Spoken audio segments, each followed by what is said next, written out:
He isn't in solitary confinement, but the other part you said is correct too, that he's having limited interactions with other inmates. So what do you think his day-to-day could then look like? If he's in a cell completely alone, I know that the DOC mentioned that inmates do have time outside if they so choose to use that time. But what do you think his day-to-day may look like? Probably, in the morning, get up, have breakfast. I'm sure medical staff are probably entering his unit, to check on him and other inmates to see if there's any issues that that need to. On December 4th, 2024, New Yorkers carried on with their daily routines, unaware that a major event was about to shake the city. For Brian Thompson, CEO of United Healthcare, it would become a pivotal day. In the midst of preparations for the Rockefeller Center Christmas tree lighting, an incident occurred that would later capture national attention. At 6:45 a.m., Thompson was heading to the New York Hilton Midtown for an investor conference hosted by his company. Unbeknownst to him, an individual wearing dark clothing and carrying a gray backpack had been observing the area on West 54th Street. Security footage later revealed this person standing still, focused intently on Thompson as he made his way across the street. What happened next left witnesses stunned. The individual approached Thompson from across the street and carried out a planned act that led to his injuries. Witnesses described the situation as shocking, with the person appearing composed throughout the event. Security footage showed the individual adjusting their actions before continuing to approach Thompson. Nearby pedestrians reacted in alarm, with one woman running away as the events unfolded. Despite efforts to respond, Thompson succumbed to his injuries at the scene. Surveillance cameras provided critical evidence for authorities as they launched an investigation into the incident. The nation was captivated in the days that followed, as the search for the person involved became a central focus of news coverage. The tragic events surrounding Brian Thompson's life sparked widespread attention and raised questions that gripped people across the country. Despite clear surveillance footage and witness statements, the identity of the suspect behind the shocking incident remained a mystery. Meanwhile, Luigi Mangion, a man now under intense scrutiny, faces another dilemma. His potential share of his grandmother's $30 million estate is at risk. Following his arrest, questions have arisen about whether Mangione will be disqualified from inheriting his portion of the family fortune.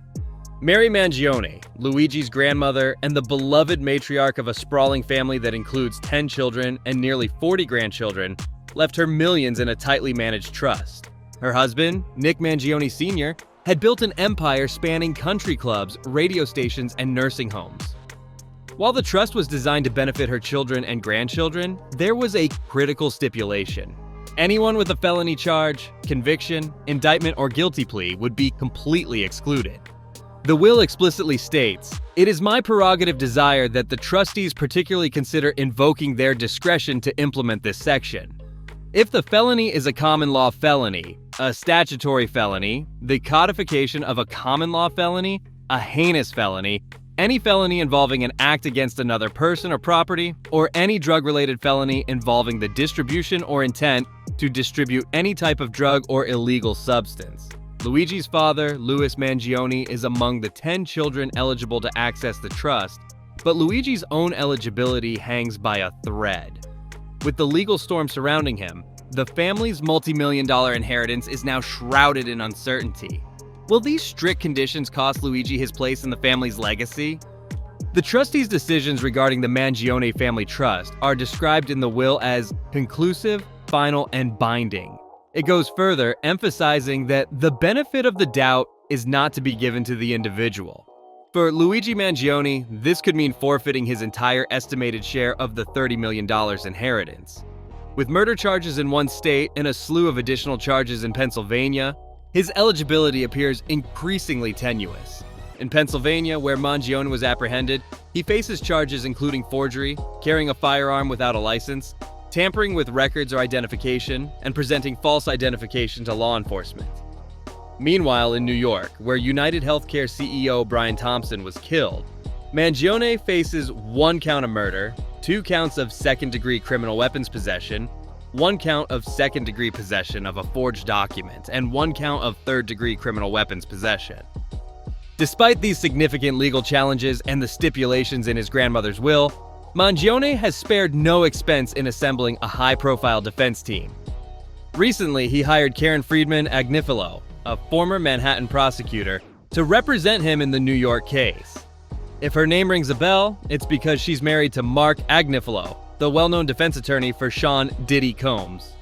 Mangione's case, like Combs' high-profile defense, has captured public attention and continues to dominate headlines. Mangione's arrest last Monday added another dramatic layer to the story. He was apprehended at a McDonald's in Altoona, Pennsylvania, about 4 hours west of the college he once attended.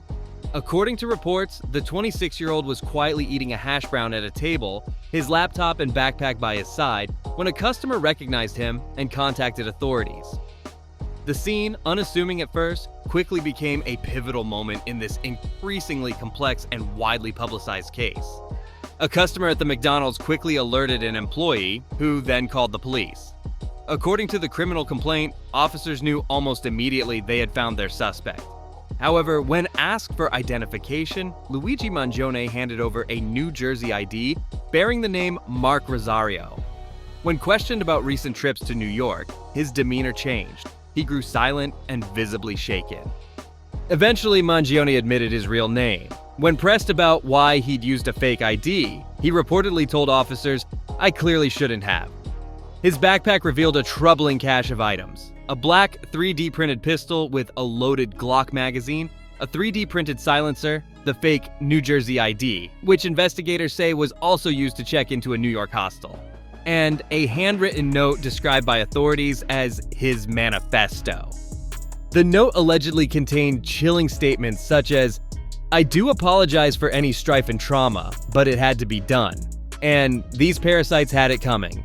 Officials now believe Mangione's actions were fueled by deep resentment toward the health insurance industry.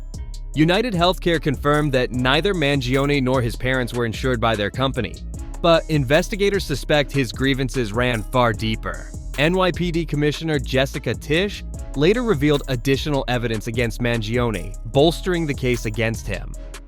As the investigation unfolded, the narrative around Mangione, a 26-year-old University of Pennsylvania graduate, took on an even more shocking tone. Though initially trying to maintain his cover with a fake ID, it became clear his identity and intent were unraveling. Mangione's case continues to capture widespread attention, with every new revelation adding to the complexity of what is being called one of the most shocking crimes of the year. Mangione's composure began to unravel as officers pushed him harder. When asked if he had recently been in New York, he froze. His hands trembled, his voice cracked, and the tension in the room was undeniable. Officers quickly noted the shift in his demeanor. It seemed like the truth was bubbling to the surface. This change only strengthened their belief that they had found the right man. Eventually, Mangione confessed his true identity. When questioned about why he had lied, his response was as simple as it was telling. "I clearly shouldn't have," he admitted. It was a stark contrast to the image he once portrayed, that of a young man with boundless potential. At just 26 years old, Luigi Mangione had amassed an impressive list of achievements. A graduate of the University of Pennsylvania, he held dual degrees in engineering and computer science. Known for his sharp intellect and ambition, he was celebrated by peers and mentors alike as a rising star with a bright future ahead. To those who knew him, Mangione seemed like a beacon of success and promise. Born into a wealthy and influential family in Maryland, he had privilege and opportunity from the start. A former high school valedictorian, he graduated in 2016 from the prestigious Gilman School in Baltimore, where he excelled academically, maintaining a perfect GPA. He captained the robotics team, earned numerous academic scholarships, and was widely admired for his kindness and work ethic. His accomplishments didn't stop there. At the University of Pennsylvania, Mangione earned a master's degree in computer and information science, along with a bachelor's in computer science and a minor in mathematics. On paper, his life seemed like a success story, but beneath the accolades and prestige, a much darker reality was beginning to take shape. Mangione excelled academically throughout his time at Penn, where he worked as a teaching assistant and even founded a video game development club, further demonstrating his initiative and creativity. In the summer of 2019, he served as a head counselor for Stanford University's pre-collegiate studies program, adding yet another accolade to his growing list of achievements and reinforcing his reputation as a rising star. After leaving Penn in 2020, Mangione's career trajectory initially seemed promising. According to his LinkedIn profile, he secured a role as a data engineer at TrueCar, where he applied his technical skills and continued building his resume in the tech industry. However, the company confirmed his employment ended in 2023. Between January and April 2022, Mangione lived in Surfbreak, a co-living community in Honolulu, Hawaii. Here he sought to embrace a more active lifestyle, including surfing. However, chronic back pain quickly became a major source of frustration, cutting short his ability to pursue the sport he had hoped to enjoy. By April, Mangione left Surfbreak, citing his physical limitations. Those who interacted with him during this time noticed a significant shift in his demeanor, describing him as increasingly withdrawn and irritable. In 2023, Mangione briefly returned to Hawaii, where he attempted to start a book club. However, the controversial reading material he introduced caused discomfort among some members, prompting a few to leave the group altogether. Around this time, his online activity began to reflect a deepening sense of disillusionment. His Goodreads account revealed his interest in works such as Industrial Society and Its Future by Ted Kaczynski, commonly known as the Unabomber, and books critical of the healthcare industry. What once appeared to be the story of an ambitious and successful young man was starting to show cracks, as frustration and discontent became increasingly evident in Mangione's life. On X, the platform formerly known as Twitter, Luigi Mangion shared posts that hinted at his growing discontent with society. He reposted quotes like, "It's no measure of health to be well adjusted to a profoundly sick society." Even before his life took a dark turn, those close to him observed troubling signs. Family and friends noted his increasing isolation in the months leading up to recent events. His social media activity dwindled, and concerned posts from friends on X revealed a picture of someone who seemed to be pulling away from the world.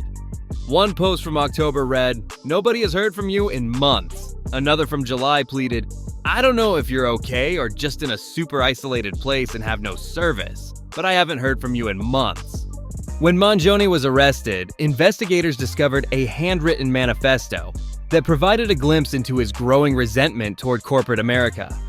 According to Chief of Detectives Joseph Kenny, the document expressed frustration and ill will toward large corporations. While many details were initially kept under wraps, two law enforcement officials with knowledge of its contents revealed that the document specifically criticized healthcare companies. It accused them of prioritizing profits over the well-being of their patients. For Mangione, the manifesto was more than just a list of grievances. It appeared to be the culmination of years of frustration and disillusionment. It painted a troubling picture of a young man whose ideals had shifted dramatically over time, laying the foundation for the actions that followed. This collection of signs and writings added a somber dimension to the unfolding story, leaving many to wonder how a promising life could take such a devastating turn. This story has dominated social media conversations over the past week, and as of today, Luigi Mangione has been captured by law enforcement. The public's response to this situation has been striking, and perhaps unsurprising given the circumstances. I want to address this from two angles. First and foremost, this incident involves the tragic loss of a human life. A person was brutally killed, and when discussing topics of this nature, I believe it's crucial to approach them with respect and sensitivity. Let me be absolutely clear. I do not condone violence of any kind, nor do I take the loss of any life lightly. These situations demand serious reflection, not sensationalism. That said, there's a deeper issue here that needs to be addressed. This story intersects with a broader, long-standing conversation about healthcare companies and the profound impact they have on people's lives. These companies hold immense power, and for many, their practices have led to financial ruin, denied care, and heartbreaking outcomes. That context cannot be ignored. Do I empathize with the families left grieving in the wake of this tragedy? Of course. The emotional toll they will endure is unimaginable. But when this story involves the CEO, the very top decision maker of a healthcare company, it adds another layer to the discussion. These are leaders of corporations often criticized for prioritizing profit over patient care. To be brutally honest, when it comes to the broader systemic issues these companies represent, I can't say I feel much sympathy for their leadership. That's not to diminish the gravity of what's happened, but it's hard to ignore the pain and harm these systems have caused to countless others over the years. This isn't just a story about one individual, it's a window into a much larger and deeply troubling conversation. This seems to be the prevailing sentiment surrounding this story. From what I've observed, many people online are expressing not just indifference toward the victim, but even celebrating Luigi Mangion as a kind of anti-hero. Social media, with its love for meme culture, has taken this tragic situation and spun it into viral content, fueling a bizarre narrative. Screenshots and memes about Mangione are circulating widely, with captions like, "No, don't get caught by the police, you're so sexy," and another featuring a Tony Soprano image with the caption, "In this house, Luigi Mangione is a hero. End of story." These posts highlight a dark sense of humor and an unsettling admiration some people seem to have for him. While it might be tempting to laugh at the absurdity of these memes, there's a deeper issue at play. Widespread anger and frustration toward healthcare companies, particularly United Healthcare. The tragedy has become a flashpoint for people to air grievances about their experiences with the healthcare system. One striking example comes from a TikTok video where a mother shared a heartbreaking story about her dealings with United Healthcare. She described a painful ordeal involving herself and her baby, revealing the emotional and financial toll of navigating a system that often feels indifferent to human suffering. These personal accounts shed light on why so many people harbor resentment towards healthcare providers. It's not just about this individual incident, it's the accumulation of stories like this over years, highlighting a pattern of negligence and profit-driven decisions that have caused harm to countless families. In many ways, this public reaction reflects a broader frustration with a system that seems to prioritize revenue over lives. The memes may seem lighthearted on the surface, but they underscore a profound discontent bubbling just beneath. You're absolutely right. Hearing real-life stories brings an emotional weight and clarity that numbers and policies alone can never convey. The mother's experience with her baby's life-threatening condition, coupled with the lack of adequate care from the healthcare system, highlights the profound frustration and pain so many feel when neglected by institutions meant to protect and support them. This isn't just about one individual story. It reflects a broader pattern of systemic issues within healthcare companies. These organizations operate in ways that affect countless lives, often prioritizing profits over the well-being of the people they are supposed to serve. Much like the tragedies involving public figures or others tied to violence, this situation serves as a sobering reminder. Every action has a ripple effect, impacting far more than the immediate circumstances. Understanding the human side of these stories is essential. The anger and frustration people direct toward healthcare providers or other profit-driven industries often stem from a shared feeling of being unheard and overlooked. When decisions are made with revenue in mind instead of humanity, the consequences resonate deeply, leaving many disillusioned and hurt. In cases like Luigi Mangione's, there's a temptation to view the actions as senseless chaos. But when you peel back the layers, you find deeper societal frustrations fueling such events. The mounting resentment toward corporate behavior, especially within industries like healthcare that wield immense power over people's lives, becomes a significant part of the narrative.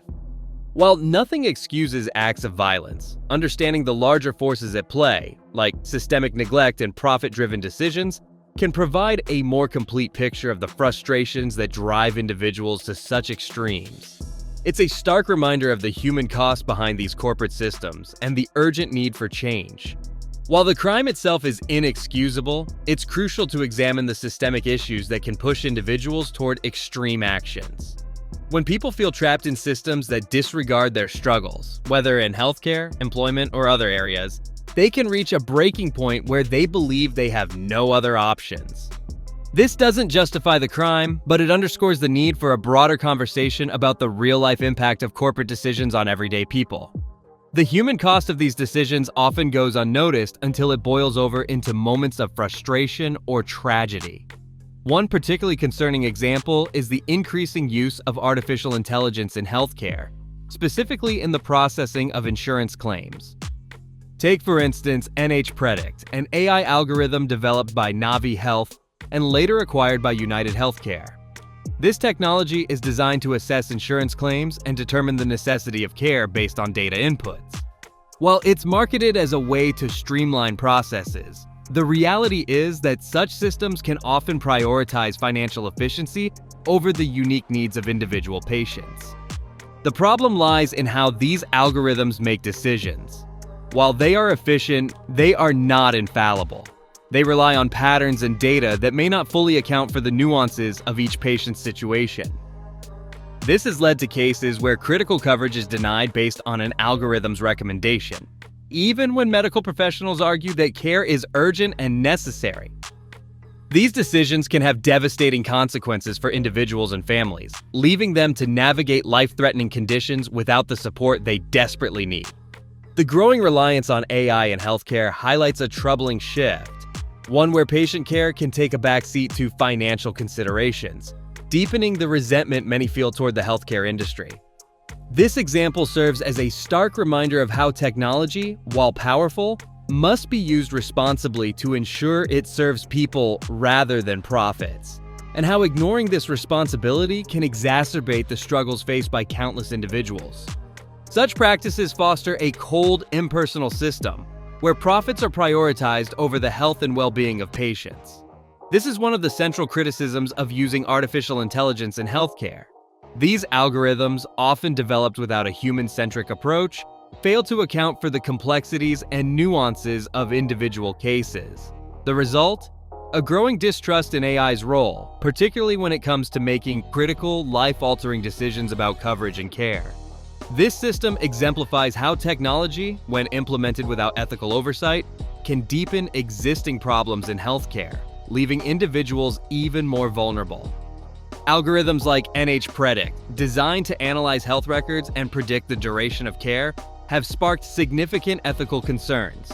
While the intention may be to streamline decision-making and increase efficiency, the reality is that these systems often prioritize cost-saving measures over patient outcomes. The issue becomes even more alarming when these AI-driven decisions replace the careful assessments of human professionals. In many cases, patients are denied essential care, not because a doctor reviewed their situation and deemed it unnecessary, but because an algorithm calculated that it wasn't cost-effective. This shift away from individualized, human-centered healthcare toward automated, profit-focused systems highlights the dangerous intersection of technology and corporate greed. As AI continues to expand its influence in healthcare, it's critical to ensure that ethical considerations guide its application. Without this oversight, such systems risk amplifying existing inequities and leaving countless individuals without the care they need.